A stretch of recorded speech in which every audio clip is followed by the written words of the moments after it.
This is Joe from Joe's Transformer Toy Reviews. Today reviewing 2016 Titan Returns Leader Blaster. He's Toy Wave 1 when the first wave would come out. He retails for about $40 to $50 in wherever most of these Transformers are sold.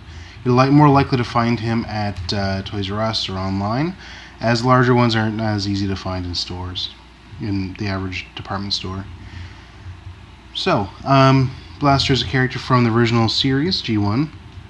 He does show up. He turns into a boombox, much like Soundwave did. However, Soundwave has always been more popular, mostly because Soundwave had the cassette minions first. Blaster, strangely enough, didn't have them until the first movie came out in 1986. Not sure what they were thinking, but that's just kind of how it all worked out. Because of that, he has his ejection chest plate. Now here is what you get with the figure. This isn't actually a cassette robot. It's a skiff thing. I will go into how this is supposed to work, because it doesn't really have any extra features on it. There is those details on there, and there's a spot for a Headmaster, Titan Master to sit in. But honestly, it's designed more for something to put in the chest and for you to put the Headmaster into when he goes into boombox mode. Now, here we have rewind. So I'm just going to put it and show you that those fit just fine in this chest.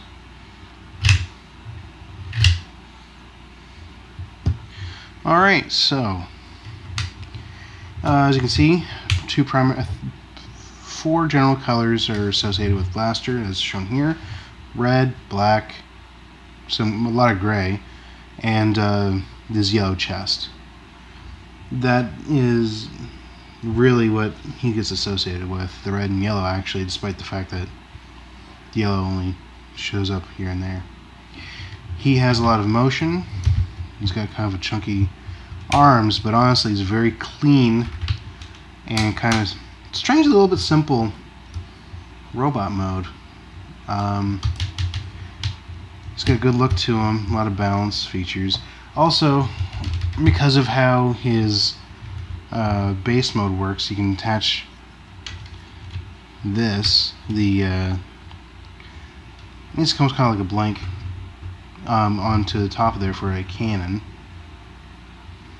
Doesn't look that great, but honestly it's just an extra feature.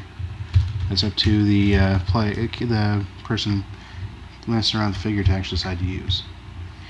Alright, as I showed you earlier, his gun is kind of detailed, large, unique design for the character, although it's being reused for Soundwave in the same line, the leader class. But that circular part has always been associated with him. Big, heavy looking gun. Alright, so for transformation, I recommend you take the helmet, lift it up. The Headmaster generally does come with it. Here's what the head looks like without it. And here is the Headmaster. Now, as a side note, the Headmaster's name is Twincast. Twincast is the name of a rebuilt Blaster that goes all the way back to the G1 Japanese series that came after the original G1 series that aired in North America. Basically, the lore is that Soundwave and Blaster had a battle basically to the death, and they got rebuilt as powered up versions. Different colors associated with them.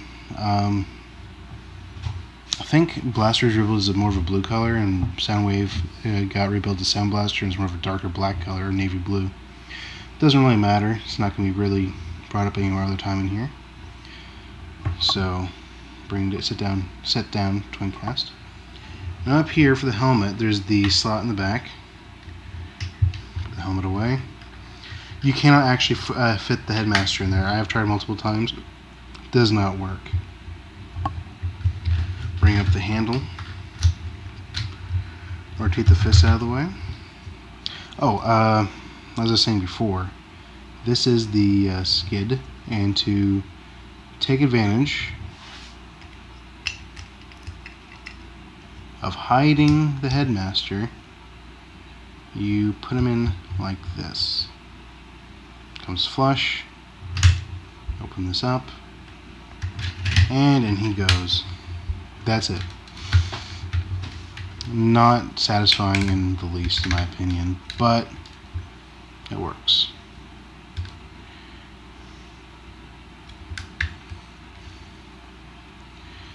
Alright, so we're going to lift up the arms, and we will now just take apart the legs. These become the speakers, of course.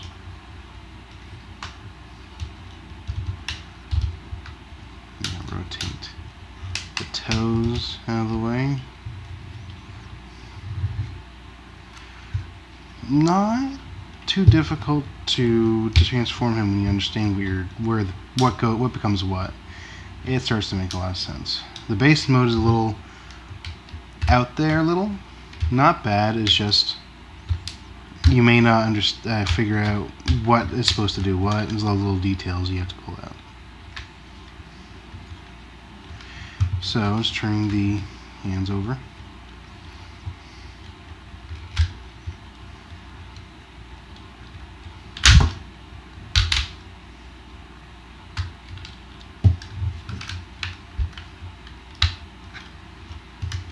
Let's rotate the legs up.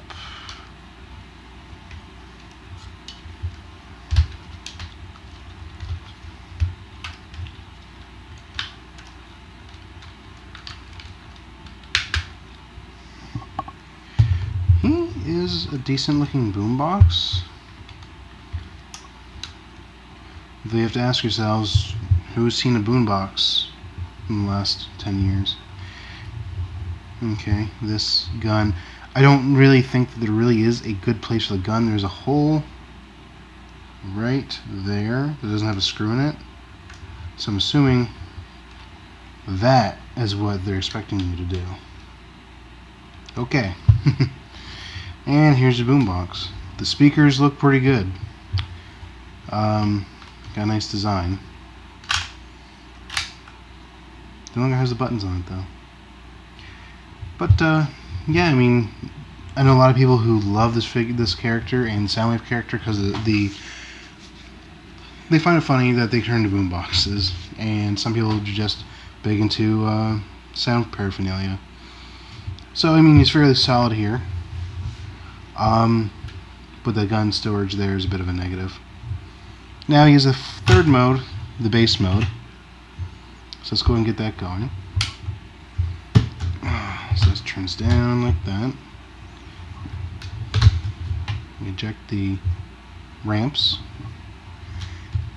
the arms, and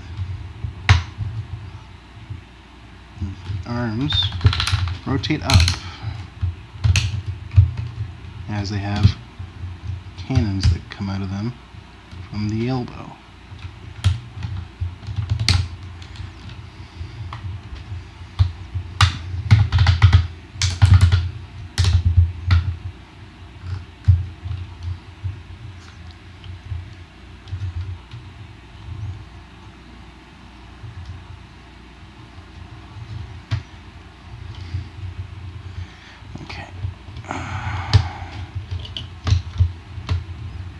Alright, now the feet move out, but you don't move up the toes, move up the other section instead. They do not appear to be guns, instead appear to be communication information, which makes sense.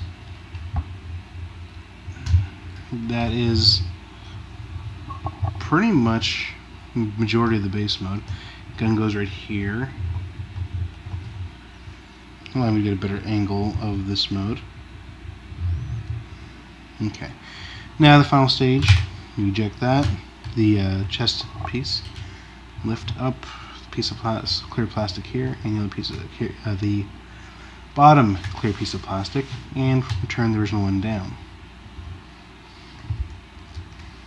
This piece, of course, goes back up here, and Twincast.